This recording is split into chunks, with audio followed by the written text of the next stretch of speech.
Hello students. तो last class में हमने देखा था कि किस तरीके से हम नंबर ऑफ पार्टिकल्स निकालते हैं। आज मैं आपको बताने वाला हूँ कि किस तरीके से हम नंबर ऑफ एटम्स निकालते हैं। मतलब अगर कंपाउंड भी रहे तो उसमें आपको नंबर ऑफ एटम्स निकालने को बोले तो कैसे हम निकालेंगे। जैसे एक क्वेश्चन देखते हैं हम कि calculate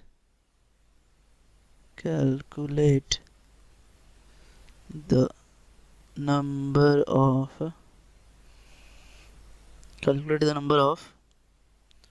oxygen atom in 24 grams of O3 ozone. तो ये आपका O3 है।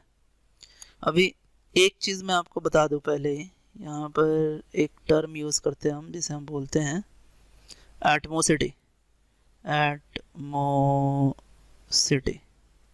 एटमोसिटी जो होता है, जैसे O3 है तो O3 की एटमोसिटी 3 है, Cl2 है एटमोसिटी 2 है।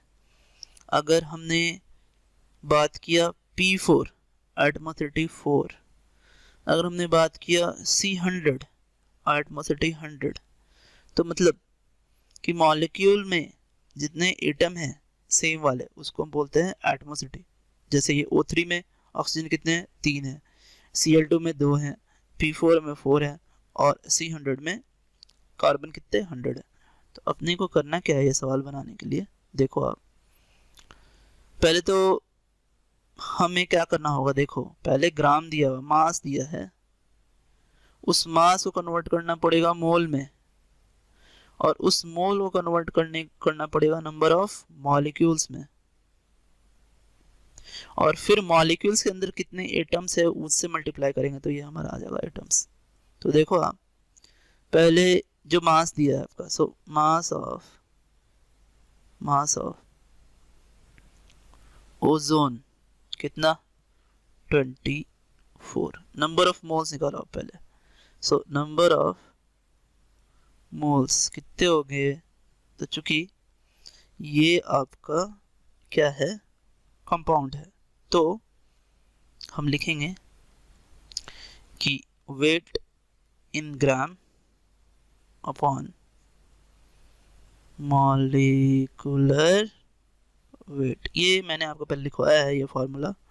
अब देखो आप 24 ऑक्सीजन का एटॉमिक वेट कितना होगा, तो ओजोन का एक्चुअली, तो ऑक्सीजन का एटॉमिक वेट 16 और ओजोन O3 इंटू 3 कर देंगे, यानी कितना आया, ये आ गया आपका 48। तो अब हमें क्या करना है, यहाँ डिवाइड करना है इसे।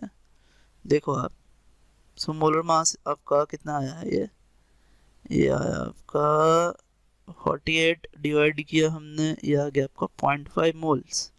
अब देखो ये आपकी, यही आपका सीक्वेंस है। पहले हमने क्या किया, देखो मास से हमने मोल निकाला, ये मास से हमने क्या किया, मोल निकाला। अब मोल से हम निकालेंगे मॉलिक्यूल।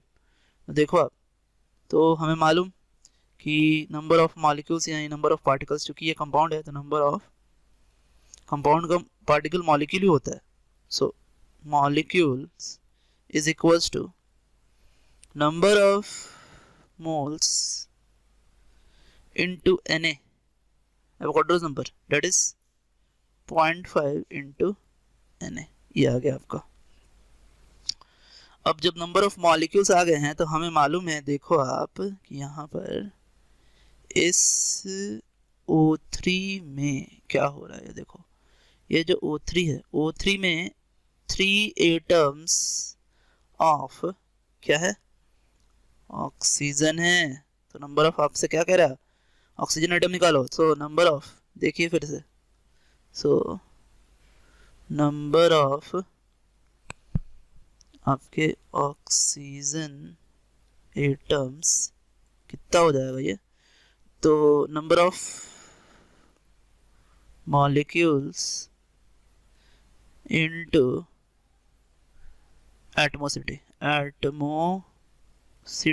एटमोसिटी कितनी है इसकी, 3, देखो आप यहाँ पे एटमॉस्फेरिटी 3 है, मैंने पहले निकाला कि मॉलिक्यूल में सेम वाले कितने एटम होते हैं, उसी को एटमॉस्फेरिटी बोलते हैं हम। तो एटमॉस्फेरिटी आपकी यहाँ पर number of molecules 0.5 into Na into 3, that is answer हो गया आपको 1.5 इंटू Na।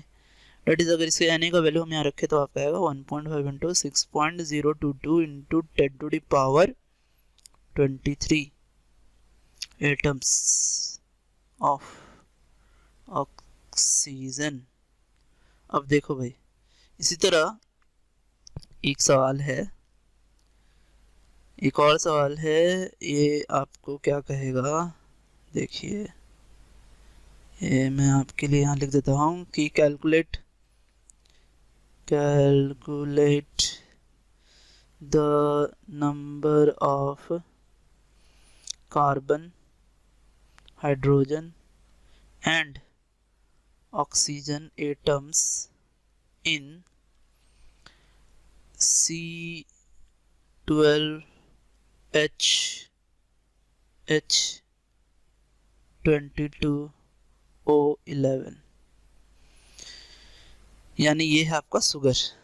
अब देखो भाई, इसमें आपको कह रहा है calculate number of moles atom in C12H22O11। मास इसका दिया है आपका, मास कितना है 3.42। अब देखो आपको कार्बन का भी एटम निकालना है, so number of carbon atom भी निकालना है, so number of hydrogen atom भी निकालना है, और नंबर ऑफ ऑक्सीजन एटम भी निकालना है। ये तीनों के तीनों आपको निकालने हैं यहाँ पे, समझे आप। तो पहले तो आप क्या करो, नंबर ऑफ मोल्स निकालो पहले आप। तो 3.42, अच्छा इसका जो मोलर मास होगा वो आप कैलकुलेट करो, आएगा 342। कितना 342 आएगा, सो 3.42 अपॉन 342 इंटू Na, ये आपका मैंने निकाला मोल। मोल को मल्टीप्लाई किया Na से, तो यहाँ तक आपका जो आ गया, ये यहाँ तक आया, ये आ गया आपका नंबर ऑफ मॉलिक्यूल। अब कार्बन एटम निकालना है, तो कार्बन एटम निकालने के लिए आपको क्या करना पड़ेगा, चेक करो मॉलिक्यूल, एक मॉलिक्यूल में कितने कार्बन, 12 कार्बन। तो 12 कार्बन, इसलिए इंटू क्या हो जाएगा 12 हो जाएगा, ये आपका आंसर आ गया। फर्दर हाइड्रोजन के लिए भी कितने हो जाएंगे, सो 3.42 अपॉन 342 इंटू Na इंटू, अब चूंकि हाइड्रोजन कितने 22 हो जाएंगे, ये हुआ आपका आंसर। और ये ऑक्सीजन के लिए आ जाएगा आपका कितना 3 इसको पॉइंट को मैं अच्छे से लिख दूँ आपके लिए, रुको। सो 3.42 अपॉन 342 इंटू Na इंटू 11, ये आ गया आपका ऑक्सीजन का। तो हमने देखा किस तरीके से हम नंबर ऑफ एटम्स निकालते हैं। अगर कंपाउंड हो, मॉलिक्यूल हो, तो उसमें अगर सैंपल का मास अगर आपको दिया रहे तो हम किस तरीके से निकालते हैं। आगे एक टर्म मुझे और बताना है आपको, जिसे हम बोलते हैं, कुछ टर्म्स हैं, जैसे एक कुछ कंसंट्रेशन टर्म्स ध्यान लेते हैं हम। सो सम कंसंट्रेशन टर्म्स। अब देखो आप, ये जो कंसंट्रेशन टर्म्स हैं, इसमें आपको सबसे पहला जो पढ़ना है उसको हम बोलते हैं molarity, denoted by capital M। Definition क्या है, so it is the number of moles of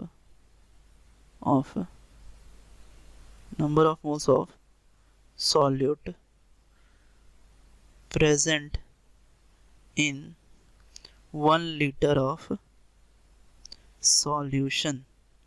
तो इसका फॉर्मूला क्या होगा, फॉर्मूला आप याद कर जाओ। So molarity is equals to number of moles of solute upon volume of solution in litres. तो ये आपका ये फॉर्मूला हुआ। अभी और भी चीज़ें मुझे आपको बतानी है। यहाँ पे देखो एक दो चीज़ें और बता दूं मैं आपको। अभी जैसे देखो इसे हम बोलते हैं मोलैरिटी को, कभी कभी बुक्स में क्या करते हैं वो कहते हैं मोलर सोल्यूशन बोलते हैं बुक्स में। तो आपको कंफ्यूज होने की जरूरत नहीं है। देखो कैसे मोलर सोल्यूशन कैसे बोलेगा, कहेगा ऐसे बोलेगा एम, एम मतलब मोलर सोल्यूशन, मोलर सॉल्यूशन ऐसे बोलेगा, मोलर सॉल्यूशन बोलेगा तो एम। फिर अगर लिखा m/2 इसका मीनिंग हो जाएगा सेमी मोलर सॉल्यूशन। देखिए अब क्या करेगा वो m/2 की जगह आपको लिख देगा सेमी मोलर, था आपको समझ जाना वो m/2 है। फिर अगर लिख दिया m/10 दैट इज डेसीमोलर सॉल्यूशन। उसके बाद अब अगर आपको बोल दे कि m/100 that is centimolar solution. उसके बाद अगर वो बोल दे कि m/1000 दैट इज, ये आपका हो जाएगा मिली मोलर सॉल्यूशन। तो स्टूडेंट्स आज के लिए इतना ही। लास्ट क्लास में जो मैंने आपको बताया था वो एक आपका इंट्रोडक्शन मोल कंसेप्ट कंप्लीट हो चुका है। कुछ एक चीज़ें हैं मोल कंसेप्ट में और भी, वो सब जो आपके कॉम्बिनेशन रिएक्शंस वगैरह हैं वो सब मैं बताऊंगा। तो फिर आपका ये मोल कंसेप्ट भी ख़त्म हो जाएगा। एक एडवांस मोल कंसेप्ट आता है जो कि आपको 12 के पहले पढ़ना होता है। तो अभी तो इसमें हम इतने ही पढ़ेंगे, आगे हम फिर इक्विवेलेंट वेट वगैरह ये सब वो मोल 2 में पढ़ेंगे। तो आज के लिए इतना ही students, have a nice day, thanks.